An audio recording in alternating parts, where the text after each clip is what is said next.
महाराज जी, मैं जितना भजन करने का आपकी कृपा से, आपके बल से प्रयास कर रही हूँ, उतना ही मुझसे अपराध बन रहे हैं। कृपया मार्गदर्शन करिए। मैं ऐसा आपको कैसे हो सकता है कि हम सतमार्ग में चलना चाहें और मुझसे अपराध बने? इसको हमें बताओ कैसे। देखो बच्चा, हमारी पहले बात समझ लो। मन में बात आना और क्रिया होना, थोड़ा इसमें अंतर है। मन में आ सकता है क्योंकि अभी कोई सिद्ध पुरुष तो हो नहीं गए। तो भजन में बैठेंगे तो हमारे मन में जो गंदी गंदी बातें जमा है वो निकलेंगी। भजन के समय जो गंदी गंदी बातें आती है ना, वो आती नहीं है, वो मन में जो छुपी हुई है वो जा रहे हैं। निर्मल मन जन सो मोहि पावा, तो मन को निर्मल किया जा रहा है। ये बात तो हम मानते हैं। महाराज जी, पहले कह रहे कि महत्व अपराध बन गए हैं और आपके सामने प्रकट करने में असमर्थ हूँ। हाँ नहीं, हमें अपराध बताने की जरूरत नहीं, लेकिन हम आपसे ये कह आज्ञा का उल्लंघन किया, व्यभिचार, दोष। कोई बात नहीं बच्चा, मनुष्य शरीर है, सबसे गलती हो जाती है। हमको निराश नहीं होना। जैसे हमको गलती हुई, देखो कितना बड़ा बल तुम्हें अध्यात्म दे रहा है कि तुम स्त्री शरीर होकर सभा में अपनी गलती को स्वीकार कर रहे हो। ये बड़ी बहादुरी की बात है। तुम अध्यात्म के पथिक हो। अब तक जो गलती हो गई उसमें भगवान के चरणों का आश्रय लेकर मिट्टी डालो, वो सब नष्ट हो जाएंगे भजन से। अब ये कि अब गलती नहीं होगी, अब ये आगे की बात को सुधारना होगा। देखो, कोई तुम एक भारत में एक ऐसी अकेली नहीं हो कि ये गलती हम सबसे हो रही है, सबसे गलती हो रही है। पर वो क्षमाशील है भगवान, हमारी गलतियों को माता पिता की तरह क्षमा कर देते हैं। एक सुधार हम कर लें, जो गलतियां हमसे हो गई हम कोशिश करें कि आगे हमसे गलती ना हो। आप हो तो ये गलती आप नहीं होंगी। आज की जनरेशन ऐसी हो गई है कि आप आ गए हो ना तो सब ठीक हो जाएगा। हाँ, हमें कोशिश यही है, प्रार्थना यही। और हम आपको सही बताएं, हम जो एकांत में भजन करते हैं ना, तो हम वो सब देते हैं कि सबका मंगल हो, सबको आनंद। जैसे है ना कि अपने 100 रुपया में काम चल जाएगा, तो 1000 रुपया जो कमा रहे हैं तो 900 रुपया जगत मंगल के लिए दिया जाए। अब हमारा जो भजन है, जो हमारा जीवन है, वो जगत मंगल के लिए है। तो हमें लगता है कि अगर आप हमें थोड़ा सहयोग दे दो कि जो गलतियां आप जानबूझ के कर रहे हो उनको रोक दो, उनको रोकते ही तुम देखोगे आपको एक पावर मिलेगा और आपको निकाल देगा। पर अगर आप बार बार भूल करके वहीं जाते रहोगे तो हमारी बात का असर आपके ऊपर नहीं होगा। आप सुनोगे तो यहां तो असर होगा, लेकिन जहां फिर आप उस गलत क्षेत्र में पहुंचे, वो गलत क्षेत्र आपको डाउन करेगा। और जब डाउन करेगा तो आपको हमारी बात या तो अच्छी नहीं लगने लगेगी या तो सुनना नहीं चाहोगी। ऐसा स्वभाव बन जाएगा कि रहने दो, जब हम चल ही नहीं पा रहे तो हम सुन के क्या करें, बेकार का जलन। कोई स्थिति आ गई थी, पर मैंने आपकी बात याद रखी, चाहे मेरी सर्वनाश की स्थिति आ जाए, पर मैं नाम जब नहीं छोड़ूंगी और ना आपको छोड़ सकती जी। तो ये ठीक तो हो जाएगा, पर लंबा समय लगेगा। अगर आप सहयोग करो तो आज अभी से हो जाए। अगर आप सहयोग नहीं करोगे तो ठीक तो हो जाएगा, अपने आप आपको घृणा होगी, क्योंकि ये असत है। ना सतो विद्यते भाव, ना भाव विद्यते सता। अच्छे अच्छे बेविचारियों को घृणा हो गई, क्योंकि इसमें कोई तत्व तो है नहीं, एक आकर्षण है, माया। देखो, ये कोई पर्दे वाली बातें नहीं है। वास्तविक पूछो तो हम कहते हैं इसके अध्यात्म के इस विषय के क्लास लगने चाहिए, जिससे ये तो पता चले कि गिरना किसे कहते हैं, उठना किसे कहते हैं। अभी बच्चों को यही पता नहीं कि हम जिस मार्ग में जा रहे हैं पतन का मार्ग है। तो आप नाम जप कीजिए। और हम ये कहते हैं, देखो, बिना प्रेम के, बिना आश्रय के कोई जी नहीं सकता है। खुली बात समझो। अब भगवान से परिचय है नहीं, खुली बात है। भगवान को देखा नहीं तो भगवान से हम वैसा प्यार नहीं कर सकते जैसा हम इंसान से प्यार करते हैं, क्योंकि हम प्रगट में देखते हैं। तो हमें लगता है कि ये जो हमारे भगवान के द्वारा बनाई हुई प्रणाली है, पाणी ग्रहण संस्कार, इसको स्वीकार करना चाहिए। तो हमें लगता है जो हमारे पूर्वजों ने, वो बहुत अच्छा था कि पवित्र बच्ची, पवित्र पाणी ग्रहण संस्कार हो गया और आजीवन एक पुरुष में वो अनुराग किया। ये बड़ा दोषपूर्ण व्यवहार है। मुझे लगता है इसका सुधार करना चाहिए। विक्की जी जलंधर से। राधे राधे।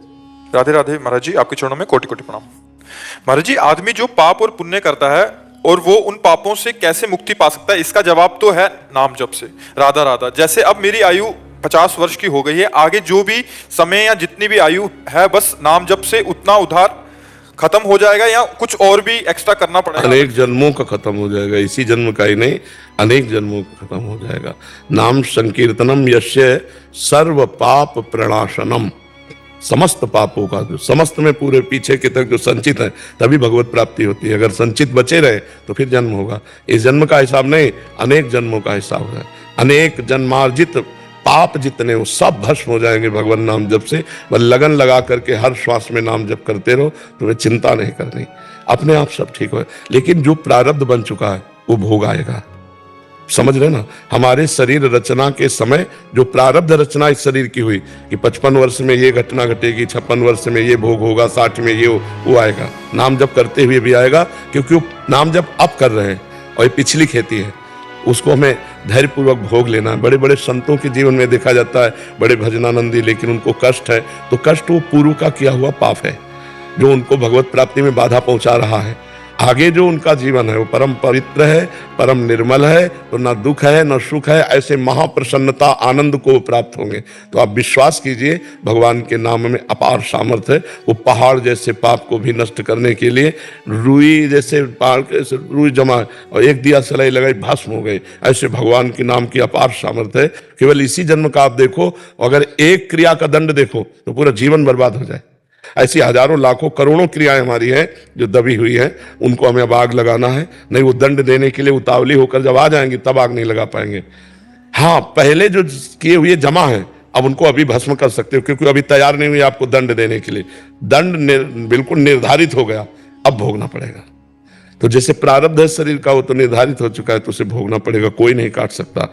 श्रृंगी ऋषि ने शाप दिया कि आज के 7वें दिन तक्षक नाग परीक्षित को काटेगा और मर जाएंगे।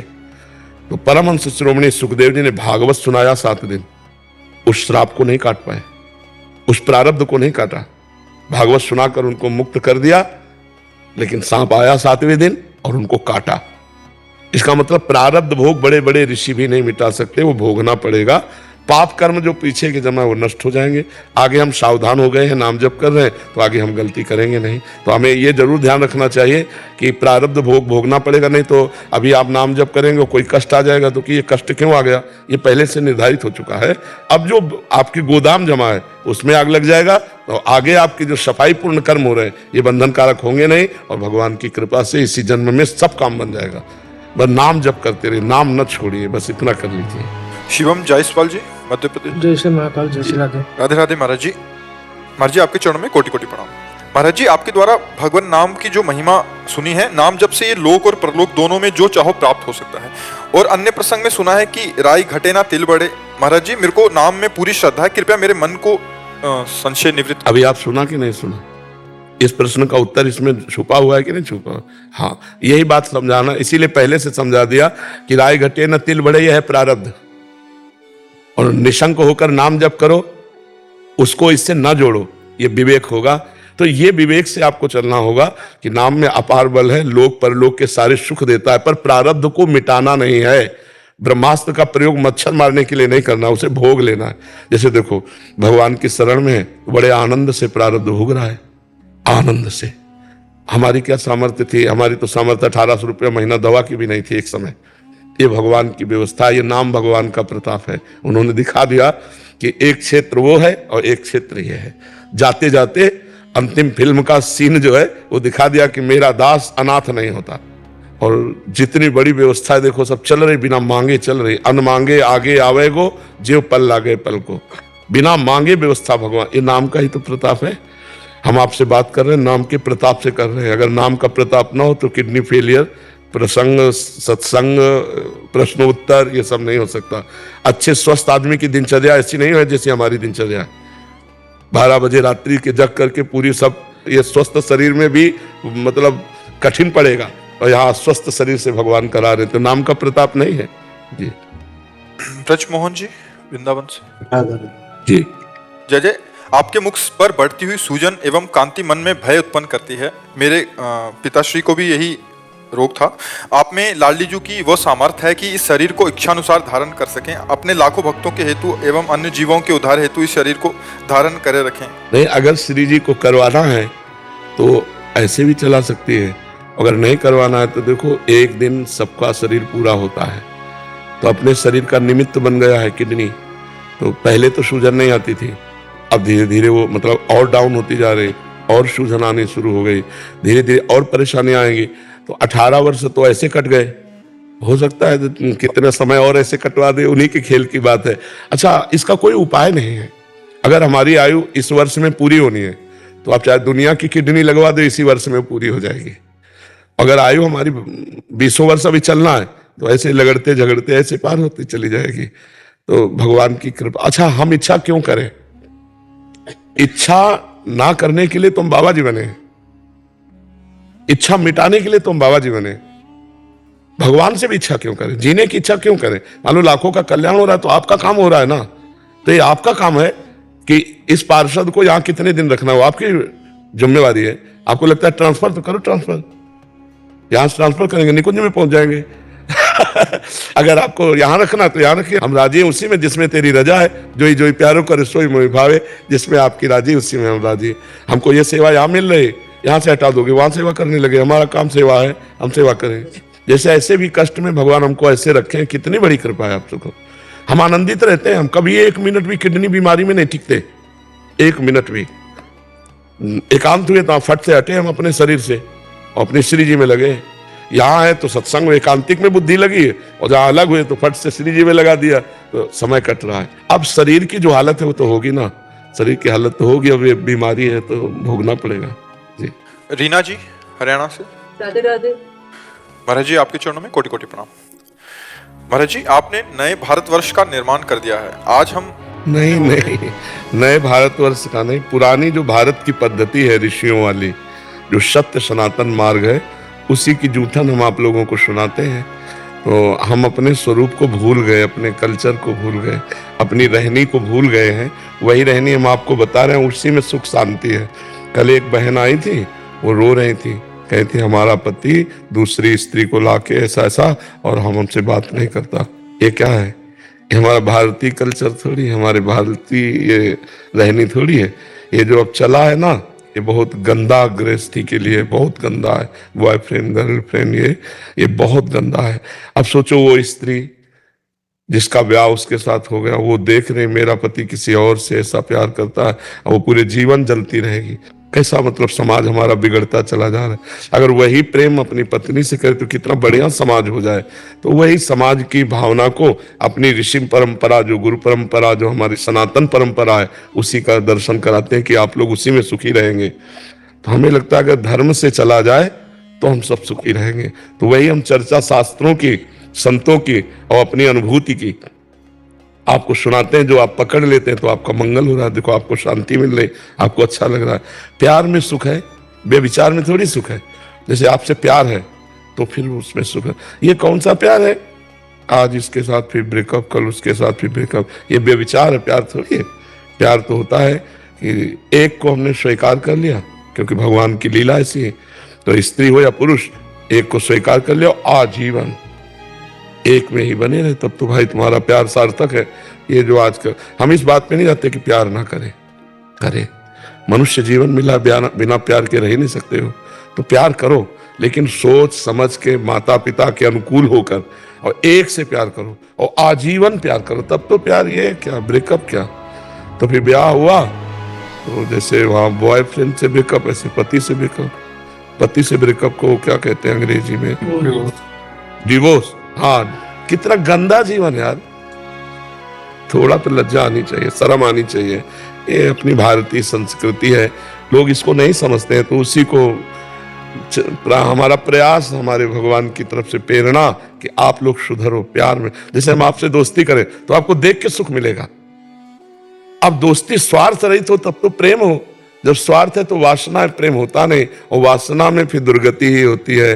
मन बड़ा शांत हो जाता है, शरीर बड़ा शांत हो जाता है, और हमारी पूरी जीवन की शैली बिगड़ जाती है। इसलिए वासना से हटो, उपासना में लगो।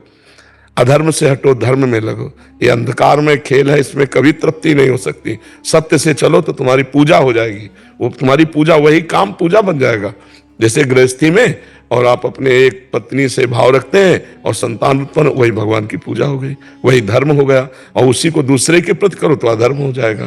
तो ये भगवान ने प्रेरणा करी और वही सब कर रहे हैं कि आप तक वो बात पहुंचती है, आप मान जाते हैं और आपका मंगल होता है जी। महाराज जी, आप आज हम धन्य हैं कि हमारा जन्म आपके समय में हुआ। अगर आप नहीं होते तो हमें पता ही नहीं चलता कि भगवान होते भी हैं।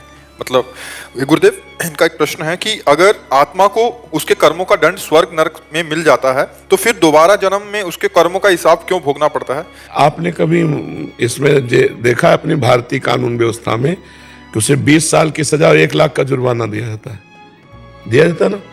तो ऐसे ही नरक की सजा और मृत्यु लोक में उसका जुर्माना, कर्म के अनुसार उसको एक जुर्माना भोगना पड़ता है और दंड मिलता है नरक में। स्पेशल दंड जो है वो नरक में उसको मिलता है।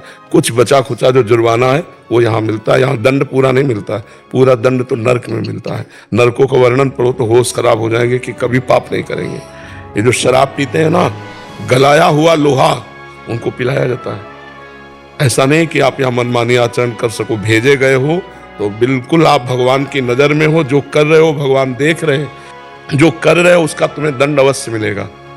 एक महात्मा का चरित्र आता है महाभारत में, मांडव्य ऋषि का, कि वो बच्चे थे, तितली की गुदा में बबूल का कांटा छोड़ दिया तो उनकी गुदा में सूली डाल करके छोड़ दी गई थी। सूली का सजा, कांटे की सजा सूली से पूर्ण होती है, मतलब इतना बड़ा दंड होता है। तो हम लोग जो पाप कर रहे हैं उसका हमें दंड मिलेगा। जो नरक में मिलता है वो स्पेशल दंड है, और जो अब यहाँ जन्म लेकर मिलता है वो उसका वो जुर्माना समझ लीजिए। जैसे उसे कहा गया कि तुम्हें 10 साल की सजा, 2 लाख रुपया जुर्माना, तो सजा पूरी कर ली, जुर्माना नहीं दिया तो आप वही उसी जेल में रहेंगे। जब तक जुर्माना पूरा नहीं हो जाएगा तब तक तुम्हें उसी जेल में रहना पड़ेगा। कोड़ हो गया, ये हो गया, वो बड़ी कष्टप्रद जीवन, वो सब पाप कर्म का फल होता है और सबको भोगना पड़ता है, बड़े बड़े महात्माओं को भोगना पड़ता है। आपकी किस्ती में बैठ गए अब तो आप जानो। हाँ, हम सब श्री जी की नाव में बैठे हैं, वही खेवैया है, वही पार करते हैं।